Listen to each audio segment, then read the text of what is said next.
και χορός και μαέστρος και πρόλογος και επίλογος. Γιορτάζουμε τα 400 χρόνια από το θάνατο του Shakespeare. Είπα θάνατο, με συγχωρείτε, εννοούσα την αρχή της μεταθανάτιας ζωής του. Την πρώτη σκηνή που θα δείτε, μάλλον, με συγχωρείτε, εκτιμήσεται το έτος 1623, σε ένα τυπογραφείο, με πολύ καλά ακούσατε, το έτος 1623.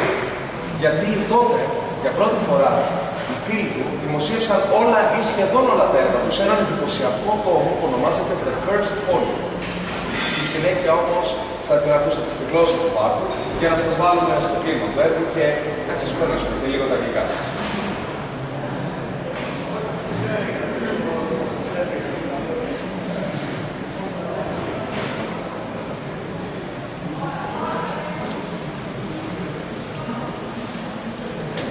Quite a task it was. I'm glad it's done. Gathering whales scattered place together, sorting all the portals. What a mess they were in. Many of his plays were quite maimed. I hope the piracies will stop now. Good morning to you both. Is it done? Here it is. Oh, what an impressive folio. Let me see my preface.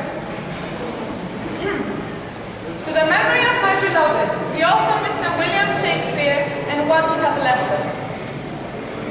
And though thou hadst more Latin and less Greek, from thence to honor thee I would not seek for names, but call forth thundering Scylus, that's Aeschylus, Euripides and Sophocles to us, Pacuvius, Archias, him of Cordova dead, to life again, to hear thy busking tread and shake a stage.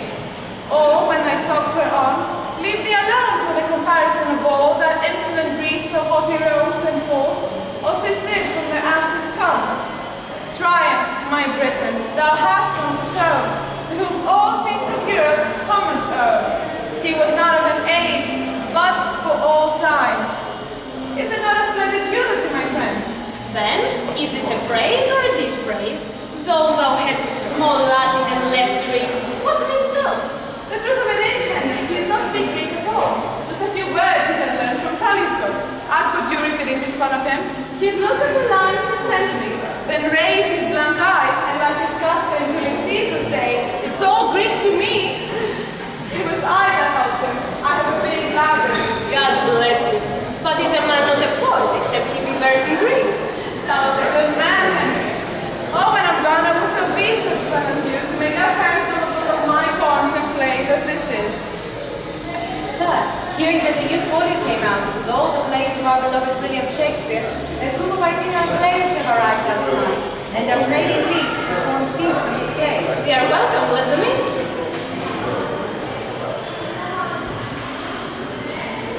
We shall perform a miscellany of scenes, what the French call potpourri. The boys of St. Paul's are here to do the women's parts. Metatheatrically speaking, as you can see, it's mostly a bunch of girls from the English department here to do the men's parts. Lord, all the times have turned topsy-turvy.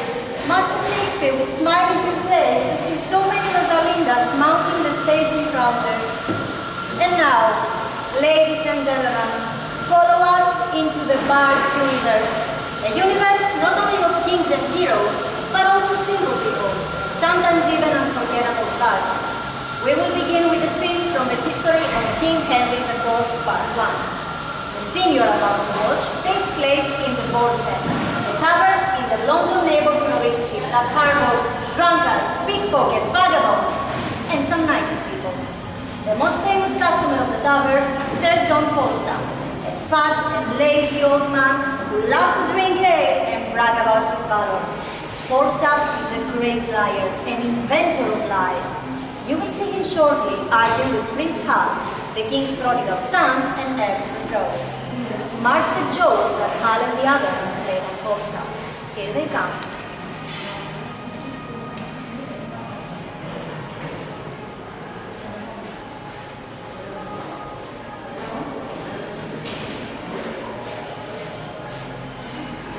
Dost thou hear me, Hal? Hi, and mark thee do, Jack. Do so, for it is worth listening to.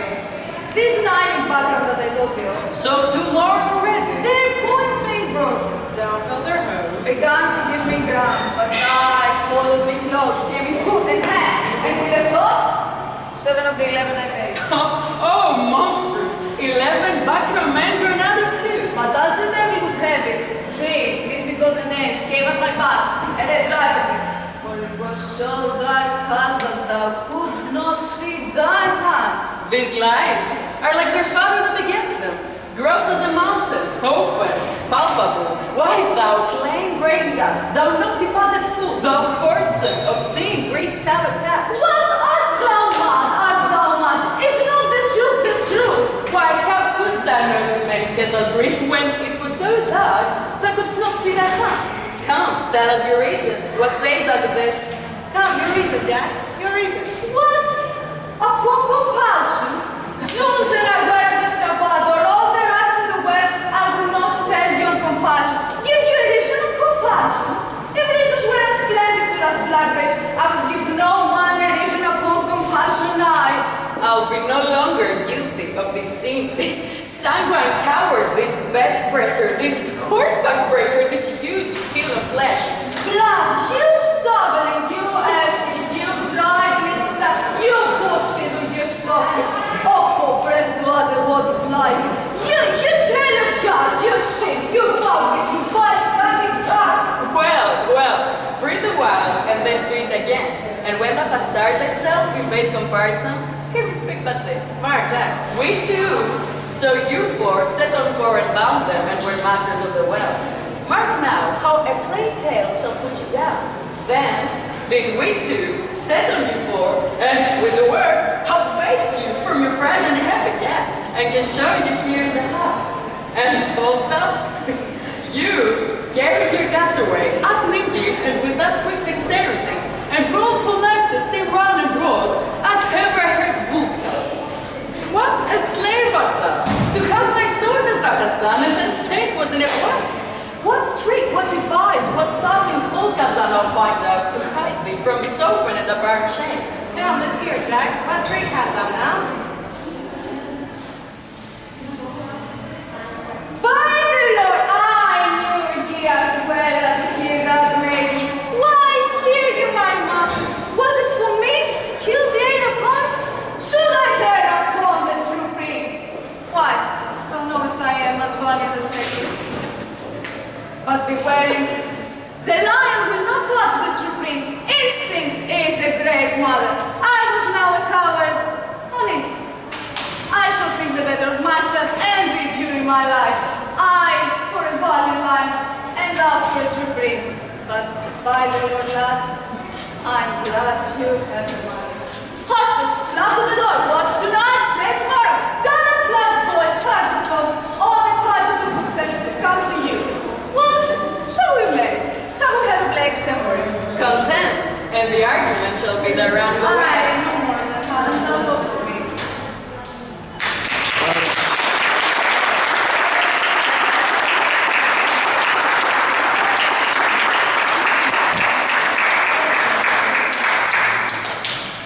We will now take you to a scene from the history of King Henry V. In this sequel play, Hal is no longer the playmate of Falstaff and his likes, but the King of England. As a young king, Henry is just and humane, but also formidable. The scene you are about to watch takes place in France, after the famous Battle of Agincourt, where the brave English defeated the French, even though they were outnumbered 5-1 by then. The victorious Henry claims all. In the peace negotiations, he has asked for rule over France and the hand of the French Princess Catherine as part of the bargain. But Henry has not forgotten his sense of humor from his youthful days, nor his strategy among his troops. As in war, so in love, he wants the consent of his sovereign. He will woo Catherine, not take her by force. However, there is a little problem. He speaks little French, and she even less English. As you will see, they are hilariously lost in translation. Here they come.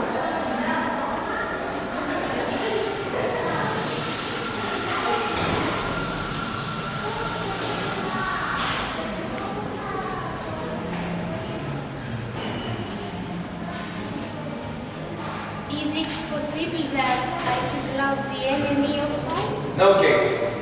You should not love the enemy of France, but in loving me, you should love the friend of France. For I love France so well that I will not part with a village of it. I will have it all mine. And Kate, when France is mine, and and I'm yours. Then yours is France, and you're mine. I cannot tell you what is that. No, Kate? I will tell thee in French, which I'm sure will hang upon my tongue like a new married wife about her husband's neck, harder to be shook off.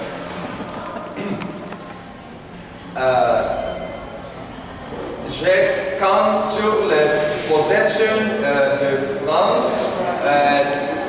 Vous avez sur les possessions de moi.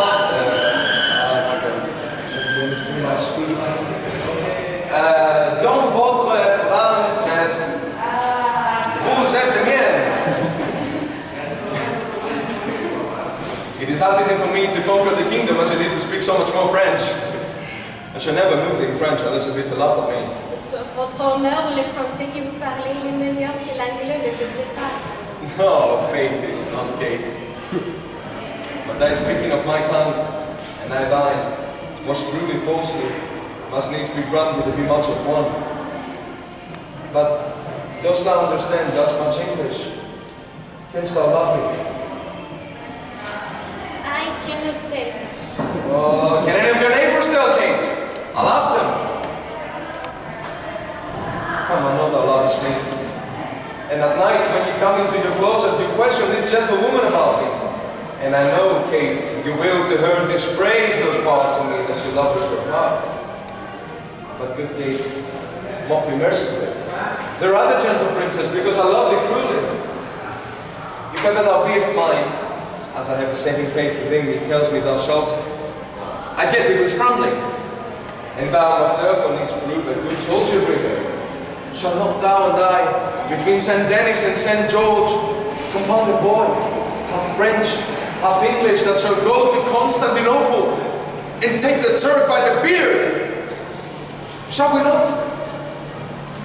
What sayest thou, fair fleur de luce? I do not know that. No, it's hereafter to know, but now to promise. Do but now promise, Kate, you will endeavour for the French part of such a boy, and for my English moiety take the word of a king and a bachelor. How answer you, la plus belle Catherine de Montrecher de Vildes?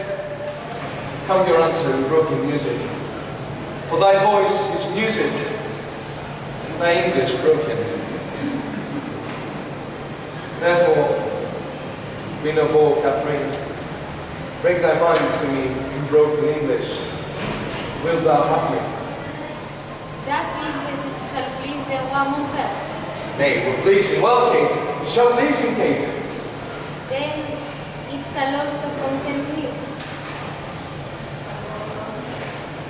Upon that, I kiss your hand and I call you my queen. Laissez, monseigneur, laissez. Ma foi, je ne veux point que vous abaisiez votre grandeur en baissant la honte d'une de votre indigne serviteur. Je vous supplie, excusez-moi, mon très puissant Seigneur. Then I will kiss your lips, Kate. Les dames et demoiselles de France pour être baissées devant les nôtres, il n'est pas la coutume de France. Madame my interpreter, what says she? That it is not the fashion for maids in France to kiss before they are married. We are the makers of manners, Kate. The liberty that follows our places stops the mouth of fine folks, as I will stop yours.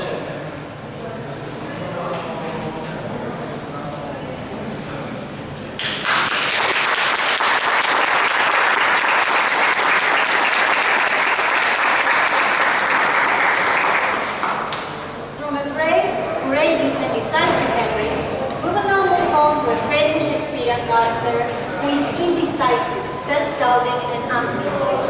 As you may have guessed, this is Hamlet, Prince of Denmark and a university student like many of you. Hamlet is a conscientious Christian and a perceptive young man who sees the corruption in Denmark but fails to act because he has philosophical issues to solve. We will not give you his famous to be or not to be monologue, sorry to disappoint your expectations. Instead, we will offer you a literally down-to-earth scene that involves a witty gravedigger in conversation with Prince Hamlet. Who better than a gravedigger to talk about death? Who better than Hamlet to philosophize on the topic? Here they come.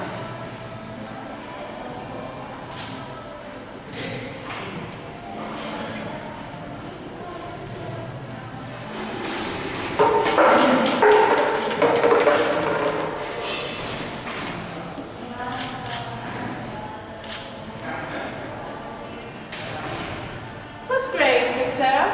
Mine, sir. Oh, a bit of clay for to be made, for such a guest is made. I think it be thine indeed, for thou liest in't. And you lie out on it, sir. Therefore, it is not yours. For my part, I do not lie in it, and yet it is mine. Thou dost lie in't, to be in't and say it is thine. 'Tis for the dead, not for the quick. Therefore thou liest. It is a quick lie, sir, to will away again from me to you. What man dost thou dig it for? For no man, sir. What woman then? For none neither. Who is to be buried in't? One that was a woman, sir, but rest your soul, she's dead. How absolute the navies we must speak by the card, or equivocation will undo us. By the Lord, Horatio, these 3 years I have taken note of it. The age has grown so quick that the toe of the peasant comes so near the head of the courtier, he gulls the sky. How long hast thou been a grave maker? Of all the days in the year, I came to it that day that our last Hamlet overcame 40 years. How long is that since? Cannot you tell that? Every fool can tell that. It was the very day that young Hamlet was born. He that was mad and sent him to England. Why, Mary, why was he sent into England? Why, because he was mad? He shall recover his wisdom. And if he do not, 'tis no great matter there. Why? 'Twill not be seen there. There the men are as mad as he. How came he mad? Very strangely, they say. How strangely? In with losing his wits. Upon what ground? Why, here in Denmark. I have been sexton here, man and boy, for 30 years.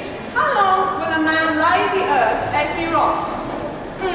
If he be not rotten before he die, as you have many poky corpses that will scarcely hold the laying in, he will last you some 8 year or 9 year.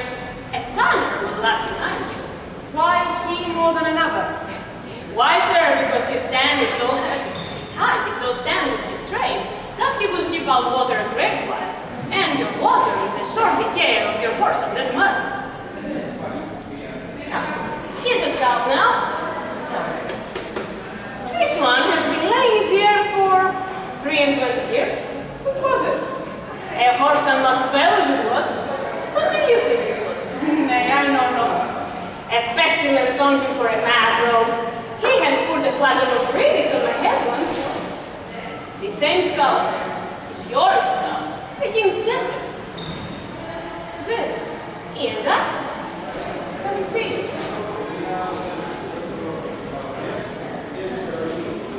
Alas, poor guy. I knew him, Horatio. A fellow of infinite jest, of most excellent fancy. He hath borne me on his back 1,000 times, and now how bold in my imagination it is. My gorge rises at it. Here hang those lips that I have kissed I know not how oft. Where be your gibes now, your gambols, your songs, your flashes of merriment that are wont to set the table on the road?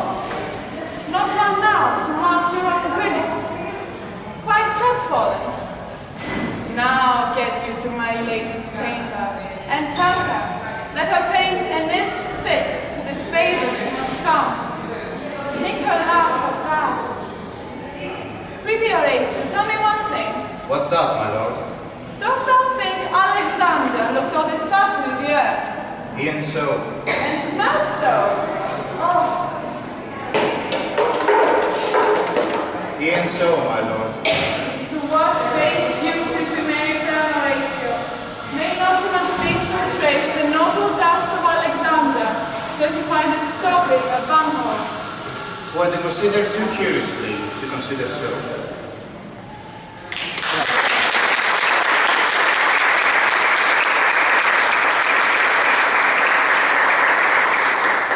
Some experiences are so vibrant and so outlandish that we lose hold of them. We cannot with our rational thought determine whether they're real or not. This is what happens to some characters of our next play, A Midsummer Night's Dream. We will now transport you to the play's fairy world, a magical forest inhabited by supernatural creatures. and ruled by King Oberon and Queen Titania. These two, like many human couples, are not on the best of terms. On a midsummer night, the mischievous Puck pours a magic liquid on Titania's eyes as she sleeps. So she will fall in love with the first creature she sees when she wakes up. The nimble Puck also puts a Nazi's head on Bottom the Weaver, who however does not know about this, but sings away casually among his fellow players. Watch what happens when Titania wakes up.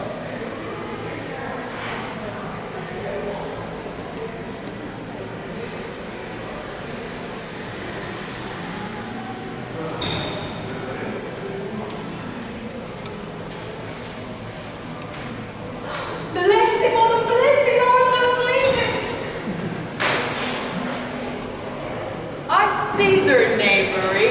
This is to make an ass of me, to fright me, if they could. But I will not stir from this place, do what they can. I walk up and down here and sing that they shall hear not afraid.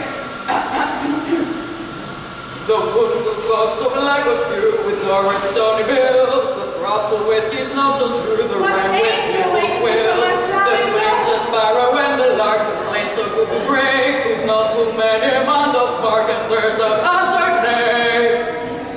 For indeed, who would set his wit to so foolish a lad? Who would give a better lie, though she cried cuckoo never so? I pray thee, gentle mortal, sing again. My ear is much enamored of thy note, so is my eye thrilled to thy shape. And thy fair virtuous force perforce doth move me on the first view to say, to swear, I love thee. Methinks, mistress, you should have little reason for that. And yet, to say the truth, reason and love keep little company together nowadays.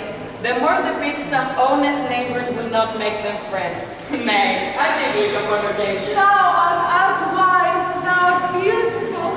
Not so neither, but if I have wit enough to get out of this wood, I have enough to serve mine own turn. Out of this wood do not desire to go. Thou shalt remain here, whether thou wilt or no. I am a spirit of no common rate, the summers that doth tent upon my state, and I do love thee. Therefore go with me. I'll give thee fairies to attend on thee, and they shall filch you jewels from the deep, and sing while thou empress flowers dost sleep. And I will purge thy mortal grossness so, that thou shalt like an airy spirit go. Peace blossom, cobweb, moth, and mustard seed.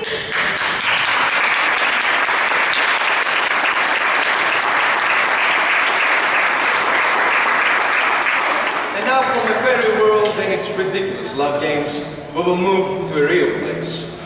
The city of Verona, and to a tale of true love, the saddest our world has ever known. For never was a story of more woe than this of Juliet and Romeo. It all starts at the ball, in the house of Juliet's parents, where the young men of Verona have come to meet beautiful aristocratic girls. Romeo, the son of an enemy family, has not been invited, but he and his friends sneak in as masked dancers. Romeo's intention is to glimpse at his disdain for Rosaline, but his eyes fall on Juliet instead, and hers on him.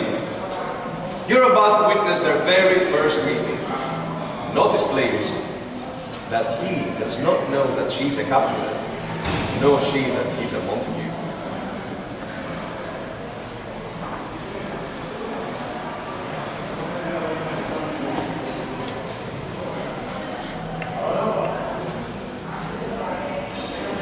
If I profane with my worthiest hand this holy shrine, the gentle sings this.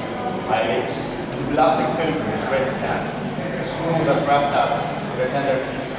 Good pilgrim, you do wrong your hand too much, which mannerly devotion shows in this. For saints have hands, but pilgrims' hands do touch, and palm to palm is holy Paul's kiss. Have not saints lips, and holy palmers too? High pilgrim, lips that they must use in prayer. Oh then, dear saint, that lips do what hands do. They pray, grant thou, lest faith perish in despair. Saints do not move, nor grant for prayer's sake. Then move not, while my praise affect thy faith. Thus, from my lips, by thine, my sins first. But have my lips the sin from thy lips, or trespass sweet errors, give me my sin again. Madam, your mother craves away with you, and all the words. What is your mother? Mary Butler, her mother is the lady of the house, and a good lady, and wise and virtuous. I know she told that you don't know. I tell you, because you lay both of yours and have the dreams. Is she a Capulet? Oh dear account, my life is my foe's debt. What's he that follows that and put no dance? If he be married, my grave is like to be my wedding bed. His name is Romeo de Montague, the only son of your great enemy. My only love sprang from my only hate.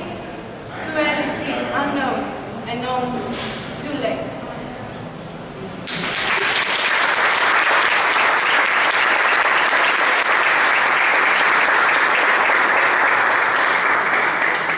In Shakespeare's theatre, I used to be Rosalind, changed to Ganymede, and then back to Rosalind in the comedy Art of Life.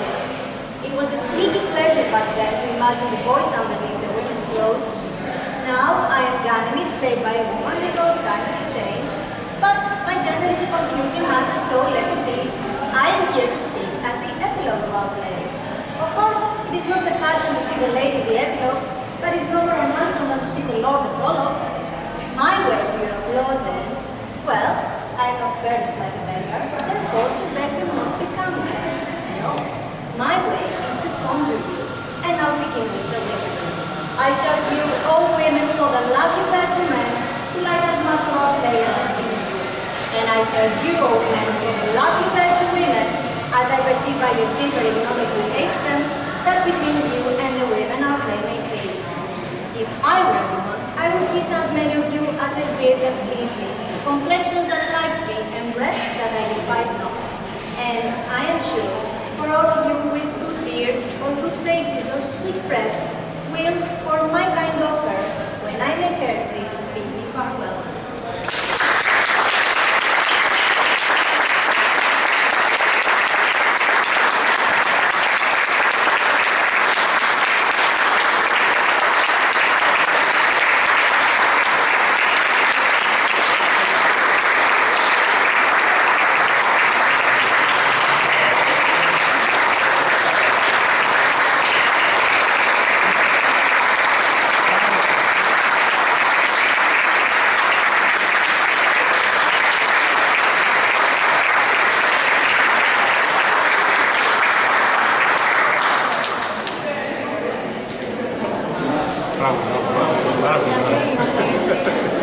Bravo.